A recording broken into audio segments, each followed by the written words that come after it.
The tradition of our yearly free Liyue 4-star character continues. 2 years ago it was Yao Yao, last year it was Gaming, and this year we have Lan Yan. The great thing about these Lantern Rite 4 stars is that Hoyoverse actually decides to make them strong and not just throwaway units. Yao Yao still provides great healing and some Dendro application. Gaming has some surprising strength as a rare 4-star main DPS, and I would consider Lan Yan to be in that same tier of 4-star characters where she's clearly strong but not completely overpowered. And no, that's not my bias towards characters that wield Chakram speaking, I actually mean it. Lan Yan is our very first Anemo shielder, and behind those Chakram she's a Catalyst wielder, which is already a very favorable character archetype for supporting many units. Her kit itself isn't anything special, with her elemental skills simply allowing her to create a shield that scales with attack, dash forward, and bounce off an enemy. After she leaps in the air, you can tap the skill button or normal attack to launch a Chakram that bounces between 3 enemies for Anemo damage. While this shield doesn't have 100% uptime with a 12.5 second duration and a 16 second cooldown, 12.5 seconds is still a decent duration for a shield, and its strength is comparable to most of the other strong shield characters not named Zhongli. With her first Ascension talent, both her shield and this Chakram can also exhibit elemental absorption with Pyro, Hydro, Cryo, or Electro. This is an important point because the absorption includes both the element an enemy is affected by and the element Lan Yan is affected by, meaning you can manipulate factors like Bennett's Burst Pyro application to pull off some favorable swirl setups. However, when her Chakrams are infused with an element, the elemental hits are added on as additional hits, and the Anemo hits always come before the infused element. Due to internal cooldown, only the first Anemo hit and first Pyro, Hydro, Cryo, or Electro hit will apply an element. That means you either need to already have a swirlable element on the enemy or normal attack or burst after your skill to trigger a swirl reaction. An example of where this elemental application theory is important is in an Arlecchino Yelan Vaporized team, where the correct order of abilities for getting both a Hydro and Pyro swirl is shown on screen. With C1, additional hits are added to her skill, and that means her skill can now both apply an element and swirl it all in one go. In some teams, that can let you shorten your swirl setups, but if we're using the same Arlecchino and Yelan team example, Lan Yan's burst is still required to cleanse the extra Pyro from Bennett's burst, and Lan Yan's normal into charge attack combo allows her to reapply Hydro and swirl it. Lan Yan's elemental burst is very comparable to Heijo's elemental burst in the sense that it doesn't really do much aside from decent damage and slight grouping. Even with the 4th Ascension talent that increases the damage from her skill and burst based on her elemental mastery, Lan Yan's damage isn't the main focus of her kit. That 4th Ascension talent is actually misleading because it makes you think that she wants to build a ton of elemental mastery, but that's rarely the case. The numbers on this Ascension passive aren't actually impressive, and unless you know for sure that you're going to have her drive a transformative reaction like Hyperbloom, building full attack instead of full EM will give you just as much damage but also scale her shield strength as well. Remember, her shield scales with attack, and as you'll see in the artifact and weapon sections, maximizing her shield and giving her support options is going to be the most common way to build her. Starting with her artifacts, I can finally breathe a sigh of relief and say we're back to the old ways for at least one of the new character releases. As an Anemo support that's not from Notlin, her undisputed best set is going to be the classic 4-set Viridescent Venerer. 40% res shred for any elements that you can swirl is insane support, and giving her any personal damage artifact sets will simply not make up for the damage that you lose on other characters without this res shred. That means while other sets like the 4-set Gilded Dreams or the 4-set Noblesse Oblige may be very functional on Lan Yan in theory, in practice there are very few situations where they can actually outperform the 4-set Viridescent Venerer in team performance. Artifact stats is where you usually get the choices when it comes to build diversity. The standard setup is triple attack in the Sands, Goblet, and Circlet, but there are other main stats to consider. ER % is viable in the Sands if you simply want to see Lan Yan burst every rotation, but do note that her burst is not necessary for her combat strength, and you can simply opt to not build much energy recharge and burst every other rotation. The other substitute that you can make is for crit rate or crit damage in the Circlet. Crit rate is especially good if you're running a weapon like Favonia's Codex that requires landing critical hits, but running either crit main stat is for those few players who care less about meta and want to make Lan Yan do a little more damage at the cost of some shield strength. Regardless of your intention, Lan Yan's best substats are attack percent and flat attack first, and then anything else between EM, energy recharge, and crit stats. If you do want to burst every rotation and are using that ER main stat that I mentioned previously, just a few rolls into ER substats at around 170 to 180% total energy recharge will be more than enough for you. For Lan Yan's best catalyst, there are 3 main options that are going to buff your team's damage output. The first and most accessible option is the 3-star catalyst Thrilling Tales of Dragon Slayers. The upside of this weapon is of course the enormous 48% attack buff that it grants to the character switching in after Lan Yan. As a holder of the 4-set Viridescent Venerer artifact, in many teams, Lan Yan is already the last support to set up their abilities before the main carry comes in, due to the fact that the 4-set Viridescent's Red Shred only lasts for 10 seconds. The downsides of this weapon are that it has a useless HP percent main stat, and its low base attack means that this weapon will make Lan Yan's shield much more frail. If those are some concerns, then the direct comparison to Thrilling Tales is Citlali's signature weapon, Starcaller's Watch. The pros of this weapon pretty much cover all the bases that Thrilling Tales can't cover. This weapon has a higher base attack, useful EM stat for slightly better personal damage, and the passive grants a damage percent buff that can be used for carries that scale with HP or defense as well. Really, the only con that comes with this weapon is the fact that it is a limited 5-star weapon, and the only players that will have this weapon available for Lan Yan are probably those who tried for Mavuika's weapon and got this catalyst instead.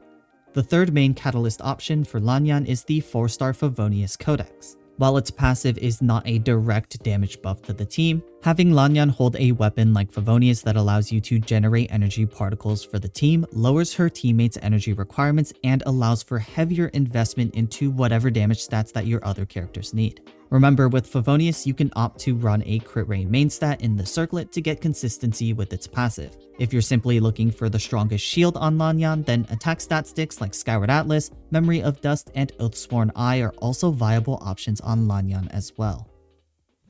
As an Anemo shielder, there's no shortage of teams that Lan Yan fits in.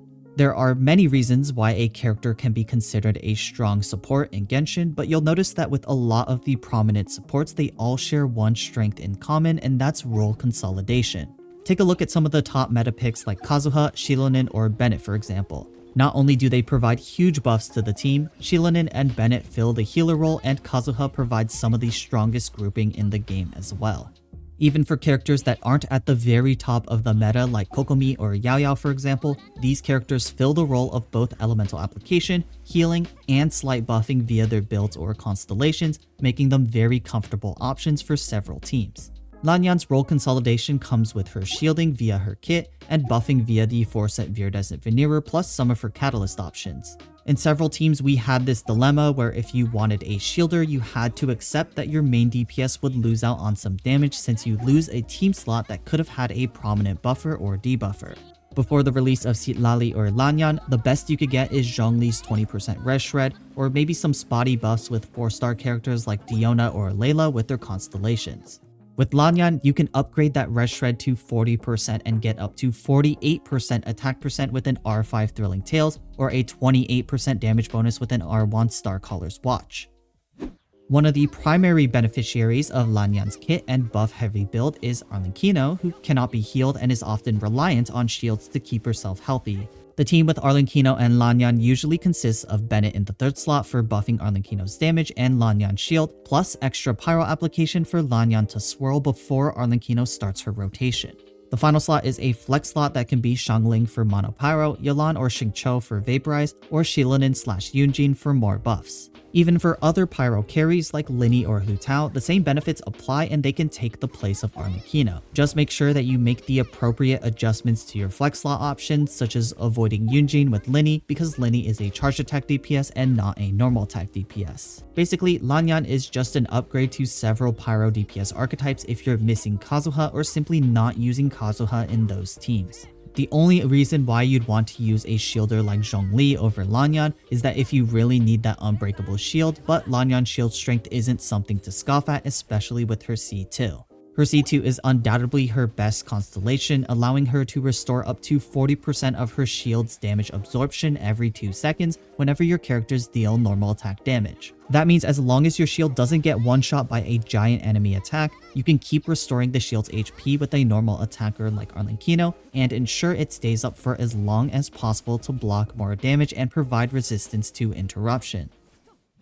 Although Neuvillette is quite the self-sustainer with a bunch of healing in his kit, the resistance to interruption that shielders provide is always helpful to maintain consistent charge attack DPS. Just like Arlecchino teams for example, it's crazy to think that a 4-star character can easily replace limited 5-star characters like Zhongli and Baizhu in Neuvillette teams, but this time there's a slight caveat. The caveat is that the Thrilling Tales catalyst will not buff Neuvillette, meaning if you want more than just 40% red shred from Viridescent, you're either going to settle for Favonia's Codex or you're one of the few people that have Lali's signature catalyst available for Lan Yan to use. That means she might not feel like a massive upgrade to Neuvillette teams, but given that she is a 4-star character that's completely functional at C0, there's not much else we can ask for.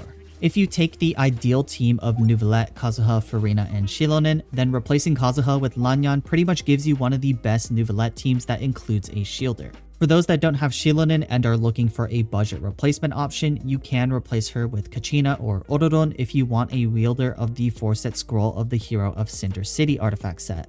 If you're looking for a non-Notlin replacement in this final slot, a party-wide healer like Charlotte for example will also work to stack Furina's fanfare at a much faster rate.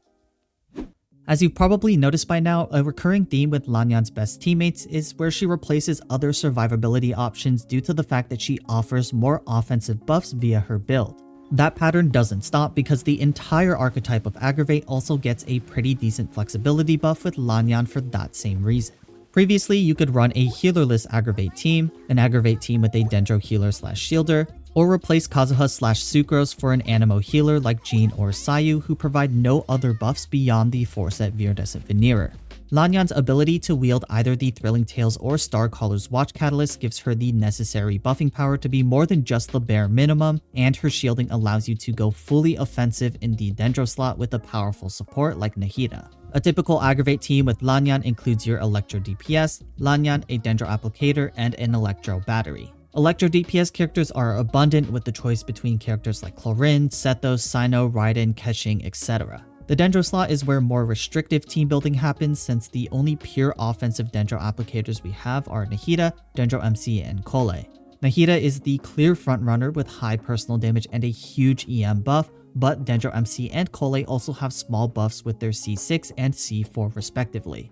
For the final slot, look for off-field Electro characters with high damage, energy generation, and or large buffs such as Fischl, Yaimiko, Ororon, Kujosara, Beidou, Lisa, etc. The final team archetype I want to talk about today is Hyperbloom. Unlike the previous team archetypes, we're now tapping into an on-field Lan Yan playstyle rather than a shield bot with buffs playstyle. Like Sucrose and Heijo, Lan Yan's Catalyst normal attacks can swirl both Hydro and Electro, apply the 4-set Viridescent Venerer's Red Shred for your off-field damage dealers, and trigger Hyperbloom all at the same time. While Lan Yan's personal damage isn't anything fantastic, this is one of the teams where you can consider dropping some attack in favor for some elemental mastery and start tapping into her Ascension 4 passive. A Hyperbloom team with Lan Yan includes off-field application for all 3 relevant elements with Hyperbloom, which are Dendro, Hydro, and Electro. Although Lan Yan technically doesn't need a healer because she shields herself, building EM will weaken your shield and you may end up taking damage anyways. The default Dendro applicators are Nahida or Dendro MC, but should you need survivability, then Baizhu and Yao Yao can be used instead.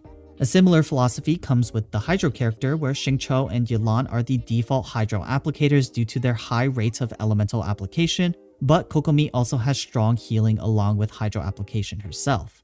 And finally, for the Electro slot, we actually want a character that doesn't trigger Hyperbloom often, especially if you're one of the players that invest in Lan Yan's EM heavily for this team specifically. Characters that have skills that don't prioritize Dendro cores over enemies and won't steal Hyperbloom reactions from Lan Yan are Fischl, Yaimiko, and Beidou.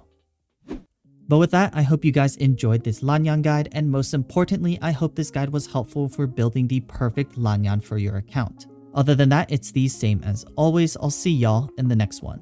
Peace.